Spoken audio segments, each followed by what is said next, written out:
Jeremy Epling is with us today discussing Azure Pipelines. Welcome to the Azure DevOps podcast.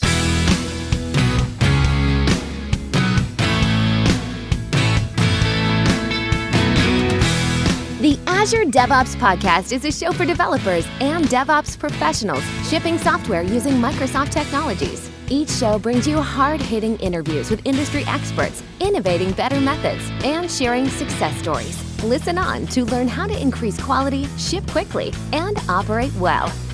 And now your host, Jeffrey Palermo.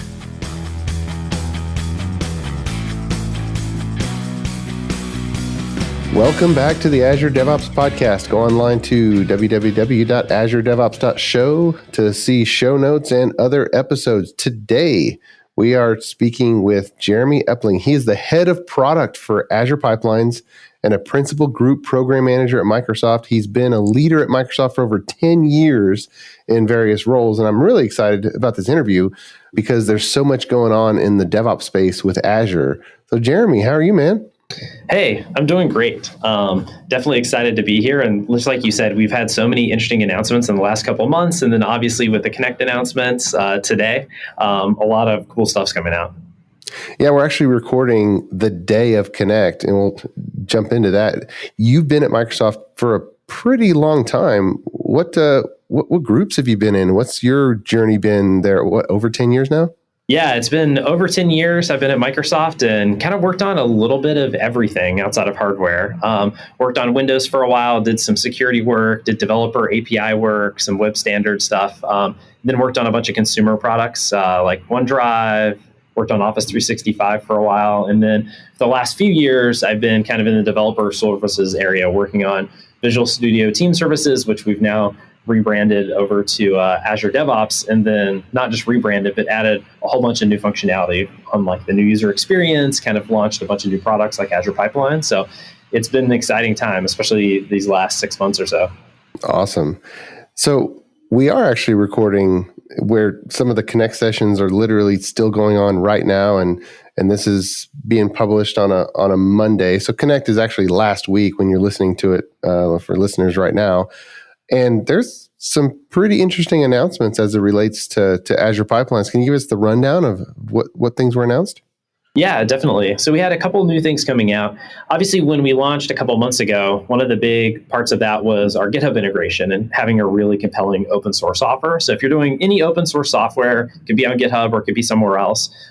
We offer unlimited CI/CD minutes and then 10 parallel jobs. So you can just get amazing kind of throughput, even for really large open source projects, especially when you want to test across lots of platforms. And that includes free private agents for Mac, Windows, and Linux. So that was kind of the big offer and a bunch of experience updates we did a few months ago. And one of the things that we've been doing since then is kind of listening to feedback from people on like, how can we make that better? So one of the big things was, hey, we really want integration with GitHub releases. So we've created a new task that you can use to update GitHub releases. You can update an existing one, publish a new one, publish a draft release. So that came out. One of the other things is in pipelines, we have a visual designer that people can use to kind of design their workflow for their pipeline and add tasks. But we also support YAML. But sometimes, you don't want to be jumping back and forth and looking at YAML documentation, and you really wish you just had IntelliSense right there. So we're also shipping a VSCode extension that you can go ahead and get to that has kind of IntelliSense with the YAML parser all built in. So it's really easy to edit the Azure Pipelines YAML file. And then one of the other final things was just some new integration with ServiceNow. So a lot of people like to use ServiceNow for kind of think of a release pipeline to say, hey, I've got a release going out. I want to make sure I have a kind of a change management process on who signed off on it, what the auditing capabilities are. We have some of that, a basic experience kind of built into pipelines, but some people want something that's more full featured or already or deep into the ServiceNow ecosystem and love that experience. So we now have a way to plug that in as a gate. So you can say, hey, I've got a release before it goes to QA. We go out, check to ServiceNow, ask them if everything's okay. They can fire up emails, get approvals, manage the changes, and then kind of at that point, kind of progress it to the next stage of your deployments. So those are kind of three of the big pipelines related announcements today. That's pretty cool. It's a lot of stuff. If you're taking one at a time, the open source announcement was that increased today, or was it just amplified from from previous leaks? Just curious. Yeah, so we actually had it. It was part of the announce kind of in September when we did a bunch of the rebrand. And then today, a lot of the messaging was what basically, hey, we've just made the experience a lot better. Like we've added that GitHub releases feature, added some more integration with checks and kind of the richness that you can get of kind of the test results and test failures in the GitHub experience. But one of the really cool things is it's not just the kind of features that came in, it's kind of all the momentum we've seen building from the open source community. So, .NET, we actually just completed like this weekend getting Rosalind like fully moved off their old CI system and on there. So like Rosalind's obviously like the core compiler for .NET, and .NET, it's a huge project, tons of people work on it. And it was really great to see them be able to move over to Azure Pipelines, get a whole bunch of parallelism, see their builds go really fast and have that kind of deep integration. But, it's not only that, like TypeScript has moved over, VS Code, a whole bunch of, .NET type libraries. But then we've also seen a ton of other open source components move over to like the core Python library, Git for Windows, Pipa, Yarn, if you prefer to use that as opposed to like NPM. So there's a whole bunch of projects, and we're just seeing a lot of momentum building, which has just been really exciting for the product. And then for, developers, if it's great if you want to use .NET, but if you want to use something else, or you're, an engineer that can kind of do both, Pipelines is a great product for that as well. I think that's a huge boon for anyone with open source software, and certainly there's tons of open source from Microsoft on GitHub. But the GitHub releases, that kind of makes it where you have a complete pipeline, because ultimately, if you're an open source project, your production environment is NuGet or NPM or one of the package managers, and then of course being able to post it online. So that really is the full continuous delivery offering, all wrapped into one package. It sounds like. Are there any known gaps that are still being worked on, or has the full breadth been covered now? Yeah, I mean, I feel like for library development, we've got everything that you need in there. Like if you look at what most open source libraries are, you've got a YAML syntax. You can do config as code, which a lot of developers love. We still have a visual designer if people want to use that, but it's really great for version management, change tracking. Just like you said, you can create one YAML file because we've got conditionals and things like that. You can be like, hey, on my PR build, I maybe want a smaller set of tests to run, and on my CI build, I want a bigger set to run. You can have that all in there. And then you can also say conditionally, like, hey, if all these things pass, I just now want to create a release and, publish this to NPM or publish it to NuGet or whatever else. So you can get that like one end-to-end CI/CD pipeline that can still be kind of adaptive to whatever you need. And then if you want to do more complicated kind of deployments, when you go into pipeline, there's a whole release section of the product where if you want to do larger web service deployments, like maybe like a multi-cloud deployment, have lots of different stages. Maybe you're like a larger company that needs kind of approvals and to track things through rings and want to have quality gates at different stages. That's all built into pipelines as well. So you can, do a simpler kind of open source library project or really complicated web service deployment. And the product just kind of scales seamlessly between those. Okay, you'd mentioned YAML, which is one of the newer features. One of the things that some of our customers have noticed, and certainly we have, is that once you jump into XAML, you can't go back. You can't go back to the designer once you're in there. And then it's a little bit tricky to go and discover marketplace extensions or tasks that you can pull from the marketplace. So you mentioned IntelliSense with VS Code. How does that work, and what capabilities has that added in? Yeah, so this is our kind of first version of that. So what it does today is looks at our specific dialect of YAML. YAML is just yet another markup language. So with it, we'll have specific things like we have jobs, and underneath job, it can have steps. And so it'll help you kind of for the syntax for kind of the basic jobs, it'll help you autocomplete that, let you know if there are errors, things like that. What you were asking about for the marketplace, though, is kind of the next set of work that we want to go do. And we're actually actively developing. It was actually in a meeting yesterday. We were looking at some of the design specs for this. And where we want to go is try to build this great hybrid experience for customers where if you want to use YAML and you want that kind of control in your version control system, you can go ahead and do that, but still make it as approachable as the visual designer. So where we want to get to is we're actually getting ready to launch kind of not only this VSCode extension, we're also going to be releasing early next year a more fully featured web editor as well. So just like if you used Azure Repos, like the Git product that we have, or TFEC in Azure DevOps, you can go and edit files and get IntelliSense because it's all Monaco, actually, which is the editor behind kind of VSCode. So we'll have that available on the web as well. But then we also want to make it easy just to kind of have an add button conceptually, like you can go into a pipeline, click edit, you see a YAML editor, you can go type in the task and go, if you know the marketplace name and everything else, but I want to get IntelliSense for that, and then also have a nice kind of like UI-based button where you can just click add, and just like today, when you click add task, you see the list of all the tasks. You can click on one of those tasks, insert the YAML.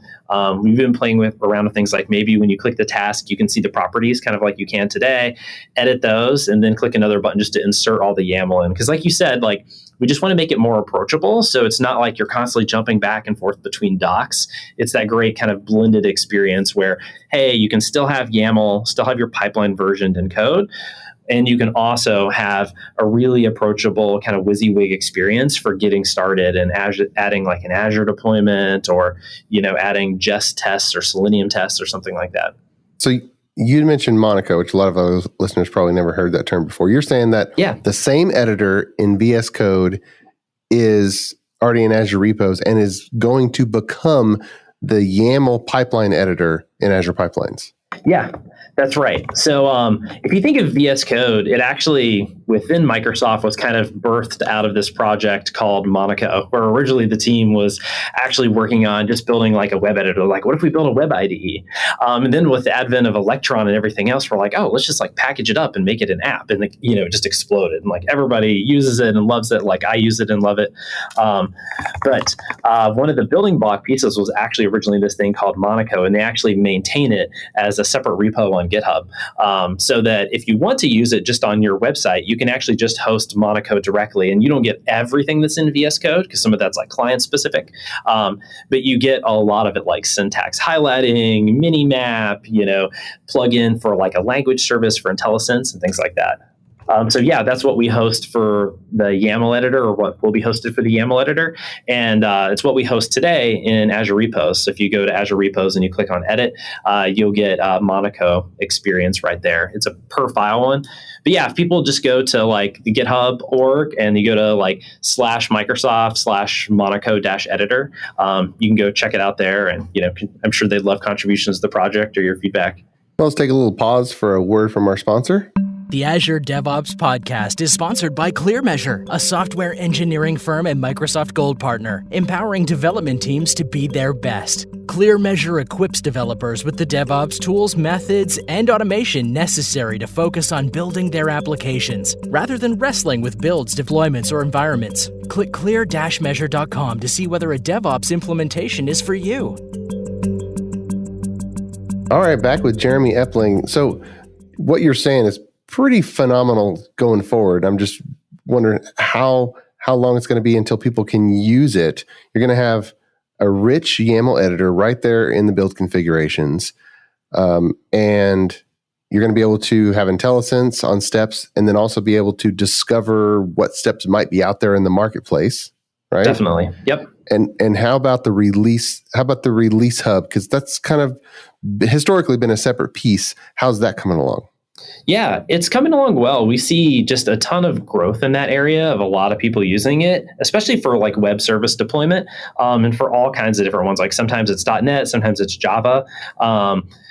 But the kind of one of the things that we're looking at going in the long term is trying to build up like YAML. Like one of the things that I hear from customers a lot is, hey, I want to be able to have a single pipeline that can do build and release. So one of the things that we're going to be adding It's actually behind a feature flag now, but not available to the public yet, but will be early next calendar year, is the ability to have multi-stage support. So we're going to grow up inside the build experience, that YAML file, so it can support more of those experiences as well. So a lot of times this request comes on user voices like, hey, I want release YAML, and I want them to be more merged. So that's one of the things we're looking at is kind of how do we kind of grow that up so that if you want to have a separate CI and CD YAML, yep, you can go ahead and do that, and that's going to be a great experience. But if you want to have one single pipeline and maybe some conditionals and other things like that, you can go ahead and do that as well. So that's kind of a lot of the work that we're looking at in the first quarter of next year is like making that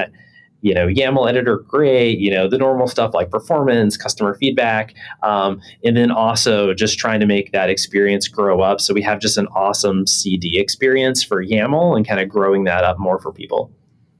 So how close are we to the truly forkable experience where you can fork the source control right now, and that works great.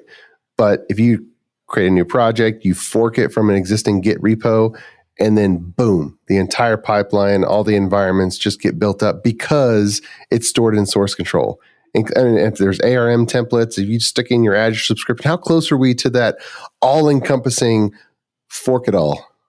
Yeah, I think we're getting pretty close with it, but we're not quite there yet. So, let's say I have a GitHub repo and you fork it. You're going to pull that into kind of your own personal account.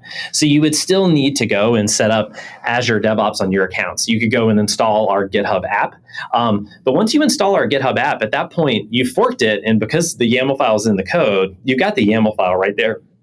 So the only things that you would need to kind of replicate, if you will, in your pipeline would be things like secrets or, some environments or something that you've chosen to say, hey, I want to control this outside of my code, which for some customers, especially for secrets, that one's kind of obvious. You don't want, your secrets in an open source Git repo. But sometimes there's other variables where you're just like, hey, I'm playing with something, or I want to give, a release manager control of this variable. So you'd want to pull those out of the code so they don't have to maybe necessarily go do a code change. So it's a small set of things, but once you got that GitHub app configured in your org, in the Azure Pipelines files there, it's just a couple clicks to get it all set up. And then it's a matter of if you're using these features, you need to go move over the secrets. If not, a lot of it's just going to build and just go. So is that aimed for Q1 YAML release hub?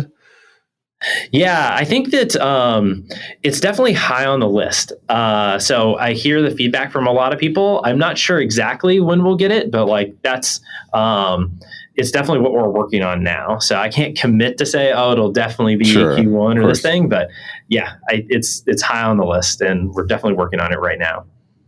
Yeah, I'm just fast forwarding into the future, and I think we have to arrive at a place where you clone a Git repository and it's everything. Yep. Whereas right now we talk about release hub and the build configuration, but then there's also the am I using private or am I using the pools? And if you're using a private build server, okay, what's the PowerShell to create your private build server? And it needs SQL Server Developer Edition. I mean, just holistically, there's secrets that you have to poke in, but other things like I'm going to automatically trigger a release configuration upon continuous integration build, and I'm going to have an approval versus not have an approval. And so some of those are Azure Pipelines settings, but I mean, those are things that you would have to go and click around after the fork. If you were just to say, hey, I want the pit of success. I want to be able to just copy some skeleton of a project and hit the races, off to the races. And I think for a lot of those you can. And I think it's something we're always asking that question of how far can we push config as code? You know what I mean? At what point does it feel weird to do this change in code? And overall, our default is to always make sure everything is in YAML. So there's a lot of things that you can do. You can just specify the variables in YAML and do other stuff. Outside of secrets, it's the only one that's really a hard separation operation. But it's also something that we're always kind of pushing on, because I agree, like in a lot of the open source libraries, because their CI is more straightforward and doesn't need some of these more complicated deployment concepts, a lot of them I just fork and it can just build. Or like I'll look at a project and I'll fork it myself and be like, hey, I wonder if I can get this running with pipelines. And it's like pretty easy. And I just submit a PR back to them and they can go ahead and get it running. But I definitely think it's clear that the future is config as code, and we're just trying to figure out how far can we push it, or where are cases where we need to be able to support both if a company needs flexibility. Yeah. You mentioned Rosalind being converted just briefly, but how does that impact the lives of the listeners today versus maybe down the road? Yeah, I mean, I think one of the big things, if you're contributing to Rosalind, or even if you're just obviously using it as a .NET developer, their build times, they're going to have so much more parallelism than they had before. And with a lot of the performance work we've done, all the builds should just be faster. So hopefully that's making the Rosalind team a lot more productive, so that they're getting, changes and bug fixes and things like that to you a lot faster. So that's been one of the good ones. One of the other interesting things about pipelines is I feel like if you look across all the CI/CD offerings out there, like we really have a lot of really strong information on the test analytics side, and we've continued to kind of invest in that. And I know Rosalind has been using that pretty heavily, just to kind of see like what are all the tests that are running. And because obviously if you want to have a big scaled project, you want to make sure, that it's well tested, or else you're not going to be able to move that fast. And so if you go to pull up one of their results, you can click on like a test tab there. And, on any single build run, they have almost 500,000 tests running right now. Wow. And one of the cool things about our project is like if there's ever a failure, you can go in and see what the failures are. You can dig in, see if it's a new failure, an old one. Has that test gotten longer? Is it taking more time? The duration's increasing. When did it start increasing? What's the pass rate like for all the tests or an individual test? So at least one of the things I've noticed whenever I'm doing development work, like it's, something breaks and you're like, why did this thing break? And it's like, oh, should I blame myself? But like, it's really easy. You can go to the test tab and look and be like, oh, this broke 2 builds ago. So it's probably unlikely it's not me. Let me click and see who made that change and like bug them and be like, hey, are you fixing this? Have you figured out what's going on? So trying to get you to that point of like taking those next steps so you can get kind of, insights is kind of like the word that we use on the team. Instead of just like, here's a bunch of data, we can help you kind of get to the conclusion you're looking for of like, okay, when did this thing break? Is it going slower? Did I cause the issue or somebody else? Instead of kind of just a wall of data, or in a lot of cases, just no data at all. And you're just kind of left sitting there being like, okay, it errored out. I don't know why. Let me go spend an hour figuring it out. Yeah, that can be frustrating. I think everybody's dealt with that. With all the open source stuff going on in public projects, and there's a lot going on in the build space, and then of course forking the source, and whether you put your Git repository in GitHub or put it in Azure Repos. But with these test features and public projects, is there any progress, or are there any projects that are public that you know of that have been set up that demonstrate the interconnectedness of all of these features so that it really creates a productive environment for teams to work in? Yeah, I actually feel like Rosalind is actually set up really well. That's a good one for people to look at. Another good one is actually Atom itself. So if you go to GitHub, just like there's VSCode, they've been working on an editor called Atom. They've actually moved over to ours. The Core Electron project has moved over as well. And I think they do a good job. Theirs are a little bit more approachable than Rosalind. Rosalind's so big and it does so much because so many people contribute and they have to build on so many different things. Sometimes when you get into their YAML file and looking through it, it's just really advanced. So I think starting off looking at like Atom or VSCode are definitely more approachable, where you'd be like, okay, it's one of these client apps. I can see really clearly it's going to build on Windows, Mac, and Linux. And here's kind of, the conditions and things that they're doing to decide like which tests run here and reporting those tests up. So I feel like those are all great projects to look at. There's another one called Parcel. It's a popular JavaScript framework there that also, I think, has a really clean kind of YAML file that's easy for people to see. And one of the things they do, which I like, is they leverage this feature called templates.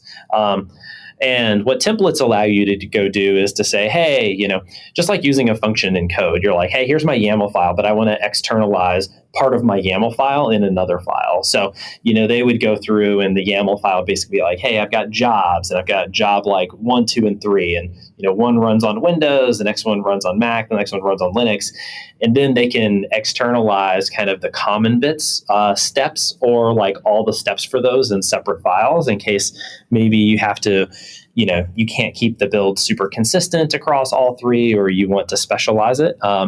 So it's one of those powerful features, and you can actually take the templates and pass parameters into the templates to kind of drive them down. And for these larger projects, it's really powerful, especially at like larger companies where you want to kind of have a standard way everybody does their build, but still allow flexibility to people. You can kind of share out these templates, and these templates don't even need to be in the same repo. You can actually import them from another repo. So you could have like an Azure Repos repo or a GitHub repo where you have all your common build templates at, your company or your project, and then people are kind of reusing those from other organizations or other repos. So it gives you this nice way to kind of mix and match pieces together and, reuse bits of YAML to, create the pipeline that you're looking for.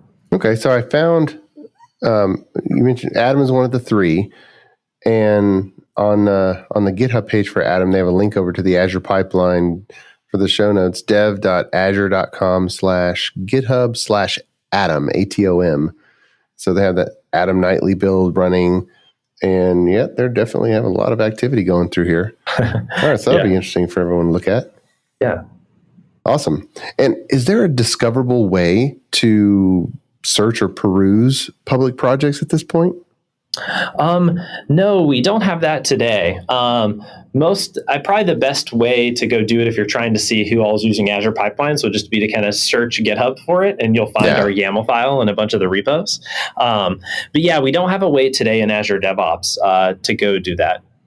But it's something we've definitely heard from people. So it's something we've got on the list. It's not really high now, but people vote up things on like developer community and other things are a great way to kind of send us feedback on like, hey, we think this is more important than that. Because guarantee you, like I start my day almost every day by reading our NPS feedback, the little surveys that people get, probably never more than like every 6 months, and the product will pop something up, be like, how happy are you? I read all those comments. I read all the ones that come across developer community, and we look at them all. So we definitely want to be building a product that we feel like is like great, for the audience we have, and then hopefully expanding it to like an even bigger set of people. Yeah, well, certainly Azure Pipelines. I don't think there's anything else on the market that even comes to the level of sophistication of just be click, click, click, and you can have everything up and running. I mean, there's certainly software that you can install on your own box, and then there's services that do run in the cloud, but they don't have the same depth that Azure DevOps does and just coverage across everything. Yeah, I agree. I mean, I feel like we're in a really awesome position with the product. I mean, when you look at it, like you said, it's like, yeah, we've got it all in the cloud, but the nice thing is like everything that we have in the cloud is also available on-prem too. So, I feel like most customers I talk to, they're all moving to the cloud, and a lot of them are already there. But every now and then there's some for certain reasons they need on-prem, and it's great just to say like, hey, we've got parity across here. Like what you see up here is what you see there. Same for like all the open source work we do. Whenever we're running open source builds, we've got the unlimited minutes across Mac, Windows, Linux, 10 concurrency, which is great. But we run that on the exact same hardware that our paying customers run on with the same SLAs. We don't degrade your experience or anything like that, like some other CI systems do. It's that same production quality. So we know like open source software is just as important as what you're doing at your private company. Yeah. One of the newer features in the pipeline for the build agents and just environments in general is Windows Container. And I know there's some features that are available now, and then there's lots of other features that are still on the roadmap. Could you give us the rundown of what people can be using now versus what maybe they should look for 2019 for? Yeah, so we have some basic early support for Windows containers now that's out there with the current version of Windows Server. But yeah, with 2019, it's going to get a lot more mature, and we're working on getting a hosted image out. This will be like very early in Q1, probably in January. It'll be out on our service for people to start to play with and deploying and using Windows containers. I mean, I think it's pretty clear if you look across the trends, whether it be Windows or Linux, that containers is just where most people are moving to. And and Windows will have like OCI compliant containers. And it's just a really powerful way. And there's kind of multiple ways to think about containers. When you think about CI, one of them is like, hey, I want to deploy my web service and I want that thing running in a container. So we have support for pulling containers from different registries, Docker Hub, building them, pushing them out. It could be ACR, it could be to Docker Hub, wherever else, and plugging into, Azure Container Service or Azure Container Instances, or, you can even do it to GKE or AWS. But yeah, so we've got that side of it. Another thing that customers often ask about is they're like, hey, I want to get better reproducible builds. And I want to do that by running my build inside a container or a specific job in my build in a container. So one of the things you could do is say, hey, I want to pull the, .NET Core container down, and I want all of my build steps and scripts to run in this exact .NET Core container. And you could bring your own, you could pull the other one, run it there. Then maybe the next job is going to do something different in a different container. So one of the nice things is you don't have to worry about a VM that has like 1,000 tools installed on it. And, maybe you're worried that, some of them might be conflicting or not, especially if you're using like private agents and installing them yourselves. You can make sure that it's like, hey, I know all of my scripts are running or tasks are running inside this one container. I know what it is. I've got it locked and you're in control of it. So you get these really reproducible build environments, and you can have you can have those running in parallel, multiple different jobs, kind of build a graph of all of those different jobs. So it's kind of another way to think about containers. You can create containers, you can be running your CI/CD process inside of a container, or you can be deploying containers, and we kind of have great support for all of those scenarios. I think if you're a .NET developer, which almost all of the listeners here are, that is one innovation that's going to be, I think, one of those few game changers across the .NET world. Certainly physical to virtual hardware was a game changer, and then click a button and you got a VM up and running, or write PowerShell and you can spin up and spin down resources. But now containers with configuration, there's so much configuration that doesn't fit inside of a NuGet package. And so you can deploy a lot of stuff, but then there's other stuff you have to poke in, you have to configure it just right. And even if you're going 100% PaaS on Azure, there's still configuration that you have to manage off to the side. Whereas I think I'm not sure how close it is to GA, but the container support for app service in Azure, that's going to be huge, just to be able to, because there's so many applications that don't need elastic scale, and it's all about maintainability and management. You just, boom, there's a container. This is exactly what I want running. Keep it running for me. If your data center goes down, just spin it up somewhere else without me doing anything.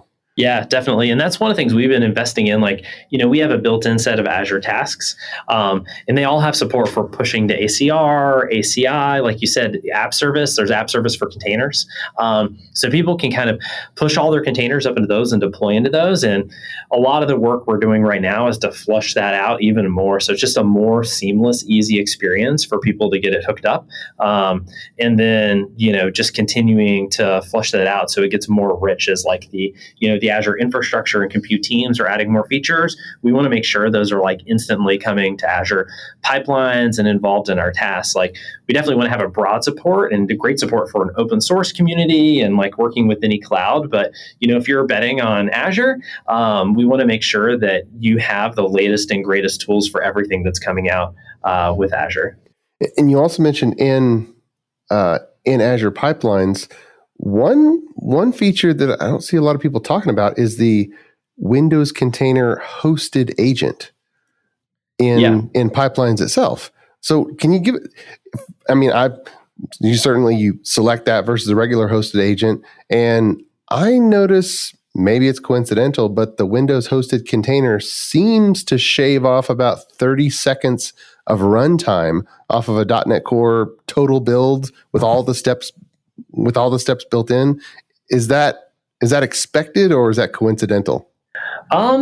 I haven't dug into it. I have noticed that it is a little bit faster, that specific build, because it's a specific build of Windows Server that we're basically like running it on. And I know they've been kind of optimizing around these scenarios. So I don't think I can take credit for that one as we're doing anything magical on the Azure Pipeline side. I think it's just Windows for that specific image that we're using. And then in the 2019 one, I expect it to get the container support to get even faster and more seamless when we have that. And that'll be the kind of build that's carried over from these. If you say, hey, I want Windows containers, eventually we're going to give you Server 2019 with the latest and greatest on there. Yeah, 'cause I think everybody wants to use the hosted build agents. Yep. But then you have just a little bit of overhead in provisioning, and then the fresh restore and git clone. And because you have a new VM every time, there's no possibility of caching anything from previous build runs.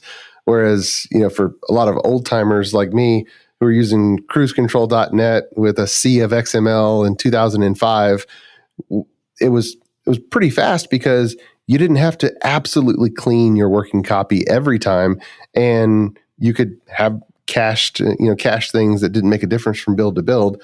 But if you have an absolutely clean build agent every time, there's no opportunity for caching, so you get a little bit of the overhead. I'm wondering if the Windows container is set up so that those VMs are just there, and the container agent, containers in general are faster to get online than a VM image.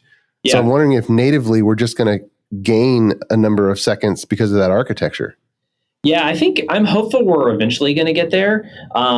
Today, right now, at least on Linux, and I don't think Windows is quite there for 2019, though I can't speak for the Windows Server team for sure, but I know on Linux, it's not really a trusted boundary from a multi-tenant environment. Like, I don't feel comfortable saying I'm going to run company's A's code in one container on the same VM that I'm running company B code.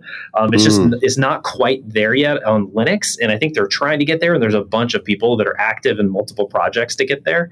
But I think we can get there, and then we'll get more. So today, when you get those, you do get a fresh VM. There's a lot of things we do to make that experience better. Like, if you were, or if one of your listeners was kind of like using the service this summer before we did the rebrand, and you were noticing like slow kind of like spin up times on the hosted agents, we have done a ton of performance work since then. So I would definitely give it another try. We're much faster now. We have like a smart pooling system that kind of keeps a lot of VMs hot and warm for people. So the second you get it, we've already got a VM up there that's image that's ready to go. But what you mentioned about caching, like obviously one option is just, hey, you own your own VMs, put a private agent on there, whether it be an Azure VM or on-prem hardware, you can go do that. But a lot of people want the elasticity of hosted. So this is definitely something we're looking at in Q1 is like, what are the more advanced kind of caching mechanisms we can build so people can reuse kind of build outputs across multiple runs of their build. So you could say like, hey, downloading all of my NuGet packages is really expensive, running the commands to do the restore and everything like that. It'd be awesome if we could just kind of hyper optimize that and cache it. So the second I get a new VM, like we can do a smart intra data center kind of like copy. And have all the data just like right there on the VM. So those are some of the performance scenarios. We're looking at Q1 and doing some of that automatically, but then still giving you as like the developer the power to kind of override and be like, no, actually, I want to say how it's going to work and what the cache key is and how it gets invalidated.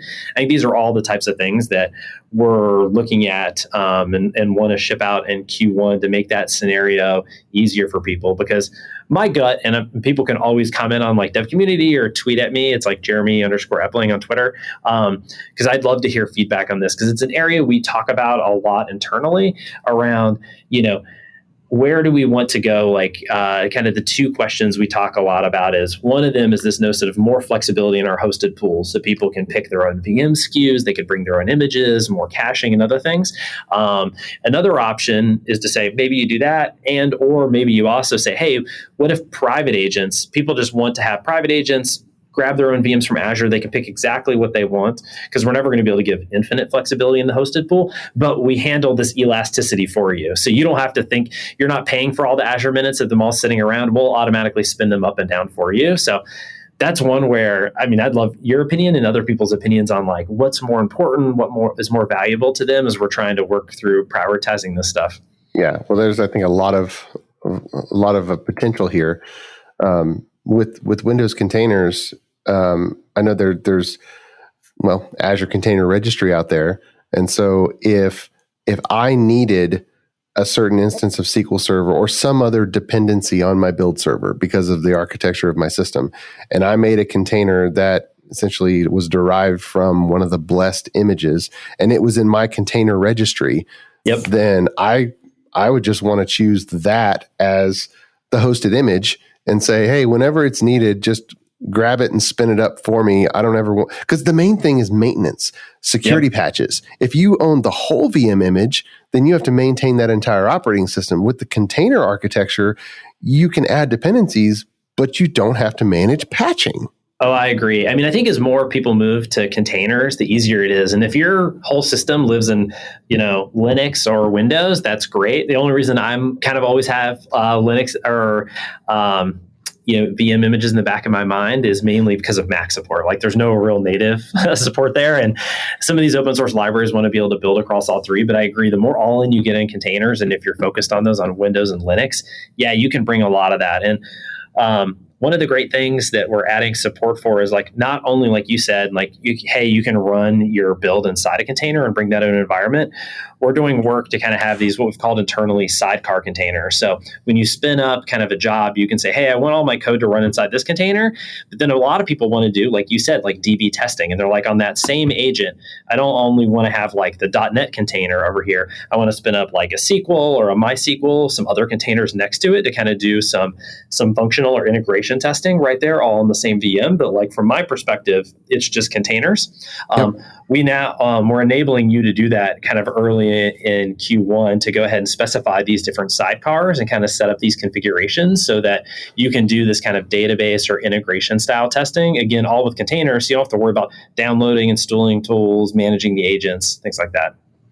Nice. Yeah, it's going to be great. I had a conversation last week with Matt Cooper. We were talking about hosted agent speeds and container options and all that, because I think, just like dog fooding everything else, probably one of your missions is to get everybody inside of Microsoft using the hosted agents for all of their stuff, because they're probably pretty particular about performance and speed.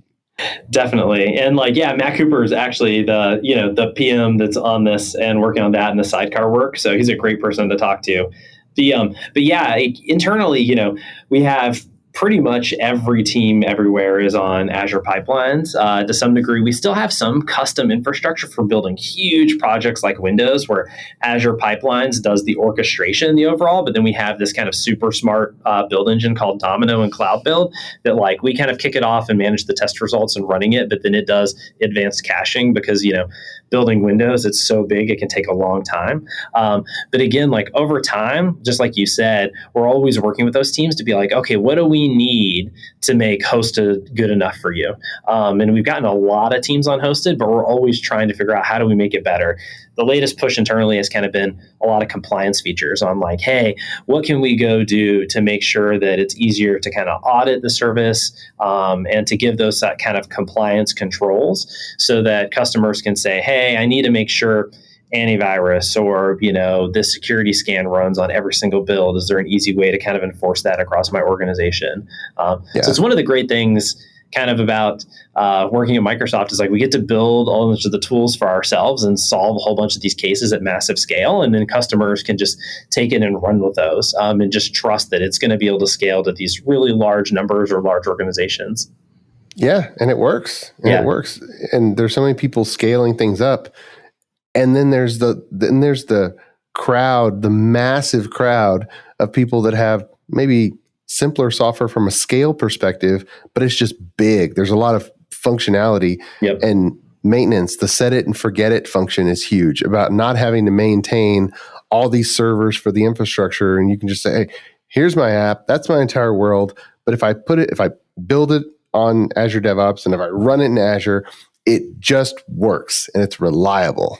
That's huge too. Yeah, I agree. I mean, I think that's when I think of the mission of our team, it's really all about enabling people to be productive. It's everybody wants to be spending time on the part of like their product or engineering the stuff where they offer the most value. You don't want to be like messing with like a build system and doing all this. You want it to like just work and disappear, right? And to like, and you only need to interact with it when you need to make a decision about like, oh, I need to roll this out to the next set of customers, right? Or like, oh, there was a failure, but I want to quickly know it was my test and how I introduced it or whatever it was and figure that out. And that's kind of our goal, is kind of just enabling people to be super productive on the areas where they should be spending their time, and the rest of the system just works. Yeah. I think there's a quote that's gaining popularity. The best technology is invisible technology. Yeah, I agree. I'm not sure who said that first, but anyway. Well, hey, is there anything else that you want to leave the listeners with, or resources that they should check up on before we go here? No, I think the only last thing is definitely, tweet at us, hashtag Azure DevOps or at Azure DevOps. I'm always interested to get feedback on the product, on pipelines, and anything else to figure out how we can make it better. So any of your listeners should feel free to reach out to me with their thoughts, what they love, what they hate, what they think we can go do better. I'm always interested. Awesome. Well, thanks so much, Jeremy, for visiting with me. It was great. Yeah, great. Thanks for having me. I appreciate it. And until next week, keep shipping. You've been listening to the Azure DevOps Podcast, a show for developers and DevOps professionals shipping software using Microsoft technologies. Go to www.azuredevops.show for show notes and other episodes. On behalf of your host, Jeffrey Palermo, and our sponsors, thanks for listening, and may God bless you.